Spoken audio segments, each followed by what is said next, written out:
London, 1888, a city that rules an empire stretching across the world, yet cannot control the darkness within its own streets.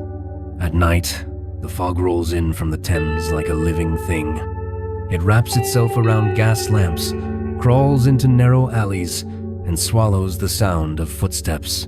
Horse-drawn carriages move slowly across wet cobblestones, their wheels echoing in the silence. Somewhere in the distance, a drunk laughs. Somewhere closer, a door slams shut. And somewhere in Whitechapel, a woman walks alone. Whitechapel is not the London shown in postcards or royal portraits. It is a place of rot and desperation. Buildings lean as if exhausted by time. Rooms meant for one family house 6 or 7 souls. Children sleep hungry. Men drink to forget. And women sell their bodies because there is no other way to survive. Prostitution here is not scandal. It is routine. It is survival measured in pennies and minutes. At night, faces disappear. Names no longer matter. Only shadows remain. This is where it begins. In the early hours of August 31st, 1888, a woman named Mary Ann Nichols is found lying in Buck's Row. Her skirt is raised. Her throat has been cut so deeply it nearly reaches her spine. Her abdomen has been slashed open with terrifying force. The scene is brutal, but not unheard of in Whitechapel. Police assume it is another street killing, another tragedy among many. Her body is removed. Her name briefly appears in the papers, and then, almost immediately, she becomes just another forgotten victim of poverty. But the killer is not finished. Days later, another woman is found dead. Then another. Each time, the pattern becomes clearer. The killer strikes late at night or just before dawn, when the streets are quiet and witnesses are scarce. He approaches women who trust him, perhaps believing he is a client. He cuts their throats first, quickly, efficiently. Death comes fast. Then he takes his time. Bodies are mutilated. Organs are removed. Faces are destroyed. These are not acts of random violence. They are deliberate, controlled, almost practiced. Fear begins to creep through Whitechapel, like the fog itself. Women refuse to work alone. Some arm themselves with knives, others form groups and walk together through the streets.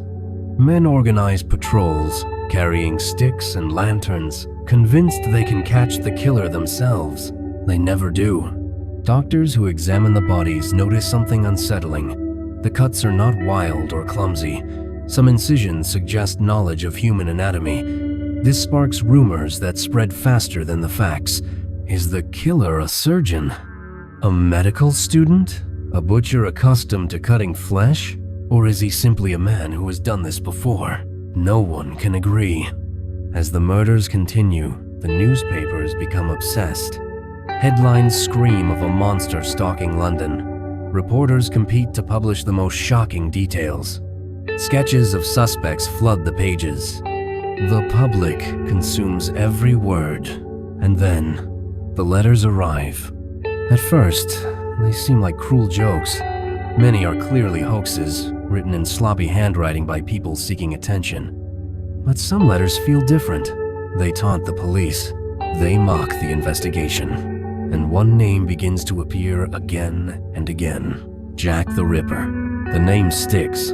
Then comes the letter that changes everything. It arrives in a small package addressed to a local vigilante group. Inside is a handwritten note scrawled with chilling confidence. Alongside it is something far worse, half of a human kidney. Medical experts examine it and believe it may belong to one of the murdered women. Panic explodes across London. This is no longer just a killer. This is a man who enjoys the terror he creates. The police are under immense pressure. Scotland Yard launches one of the largest investigations in British history. Hundreds of suspects are questioned. Local men with violent histories. Doctors with strange habits. Foreign immigrants accused simply for being different. Even wealthy gentlemen are whispered about in drawing rooms and pubs. No one is above suspicion. Yet the investigation is crippled by its time.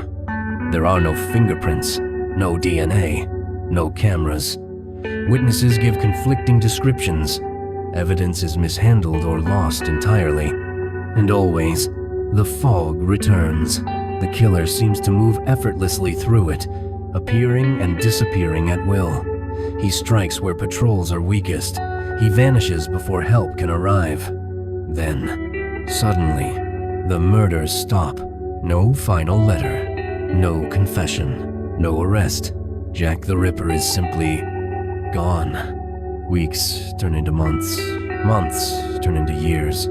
The case grows cold, files are closed. Investigators retire, new crimes take the city's attention, but Jack the Ripper never fades. Over the decades, theories multiply. Some believe Jack died shortly after the murders, perhaps from illness or suicide. Others argue he was arrested for an unrelated crime and died in prison under another name. Some believe he fled London, escaping justice forever. A darker theory suggests Jack the Ripper was never one man at all, but several killers, their crimes woven together by fear and media frenzy. No theory can be proven. And that is what makes Jack the Ripper immortal. More than a century later, his identity remains unknown. Modern technology has reopened the case countless times. DNA tests, handwriting analysis, historical reconstructions. Each promises answers. Each fails to deliver certainty. Jack the Ripper survives not because of who he was, but because of what he represents. A mystery without resolution. A crime without justice. A reminder that even in an age of progress, some darkness cannot be named. Today, Whitechapel is quieter. The streets are brighter. Tourists walk paths once soaked in blood. They take photos. They listen to guided tours. They whisper the name with curiosity instead of fear. But late at night, when the fog rolls in just right, the city feels older, heavier, and history seems to breathe again. Because Jack the Ripper is no longer a man, he is a question. And some questions, once asked, never stop echoing.